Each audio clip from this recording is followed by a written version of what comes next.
So, a second situation where you would use a sidechain function is for sidechain compression. The previous one that you saw was sidechain gating. Now, what we are going to see is sidechain compression. So, what is sidechain compression? You can see that you in the earlier examples you heard the kick layered with a 43 hertz signal, which is sounding like this.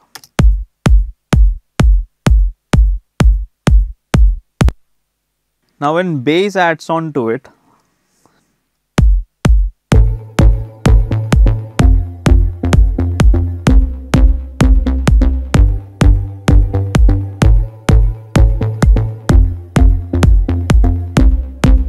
so you can notice the kick is slightly being eaten up by the bass.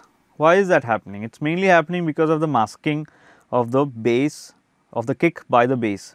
So, what we are trying to do here with sidechain is we can do a slight compression on the bass stem. So, these are two bass tracks playing together, which is summed up onto this stem, and that has a compressor on it. And again, we are not putting this compressor on a self mode, but in a sidechain mode.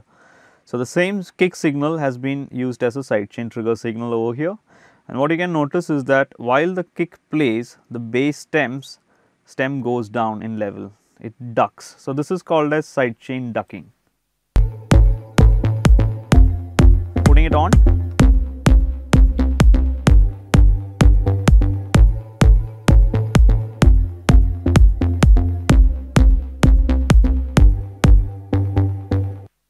So, one thing you can notice is that without the sidechain, the bass has a tendency to eat up the kick.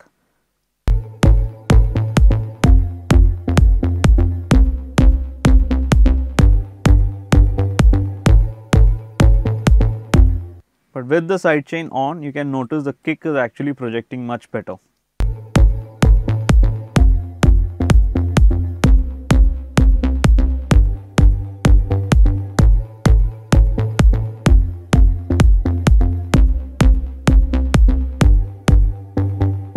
So, one thing you can notice is that nothing happens to the kick. The kick is the same signal. What happens is on the bass channel, the bass is slightly ducking down about 5 dB down when the kick comes in. Now, you do not need to do this through volume automations or anything. You can just set it up as a plugin with a sidechain facility, so that while the kick plays, the bass ducks down, leaving a little space for the kick to project through. So, this is another practical application of sidechain, which is called as sidechain compression, or in this case it is sidechain ducking. You can also play around with the attack and release time to decide how soon you want the bass to duck, instantly when the kick comes in or slightly after the initial transient. So, that is attack time, and how soon you want the bass to come back to its original level. So, you can see it is a little it is still a fast attack, but not the fastest, and it is a fast release. So, it comes back instantly after the kick is over.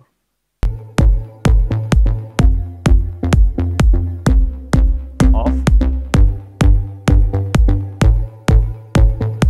on.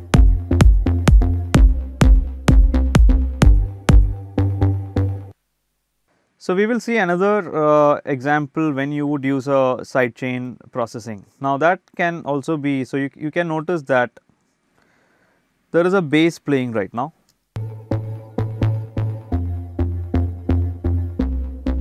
But once the pad comes in,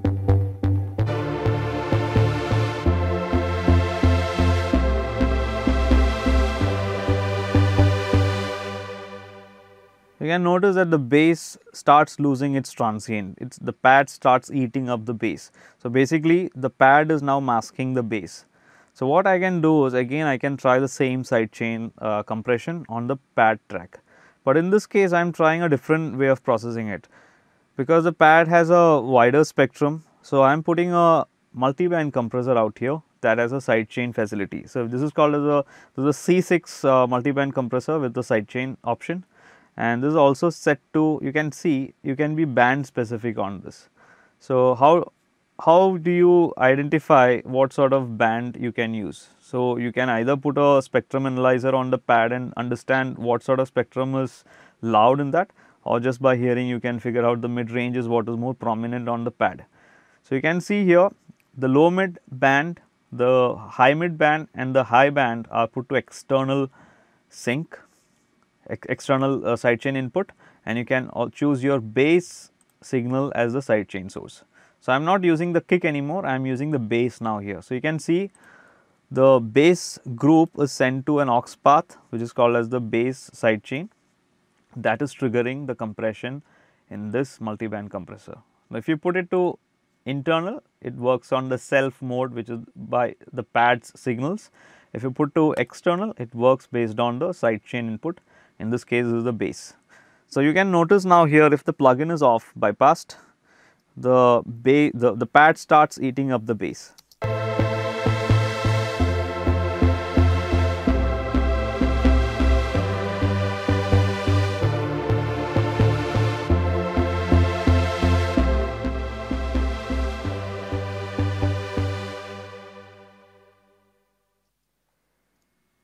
Now, with the plugin on,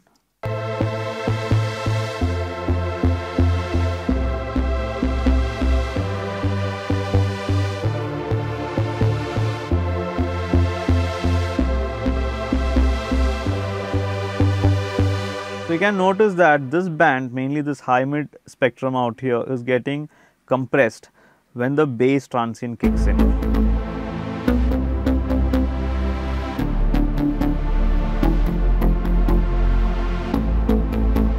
So, the advantage being the bass transients and the attack on the bass is not eaten up by the pad. When the bass comes in, the pad, only the high mid spectrum of the pad is being compressed, leaving the rest of it. So, that is the advantage of using a multi-band compressor in this case, because I do not want wide band compression to happen, but more specifically the high mid band is what I wanted to compress, and that is working on the sidechain signal of the bass. If you want, you can also create interesting effects using sidechain signal of the kick also. So, if I change it to the kick, you can notice that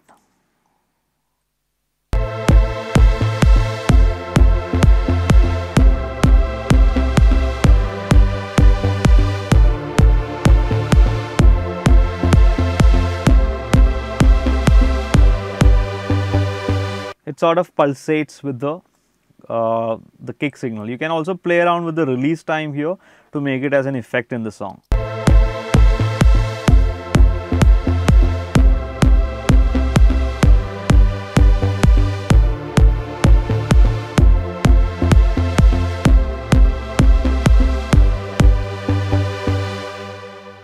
So, these are a couple of techniques that can be used in your production.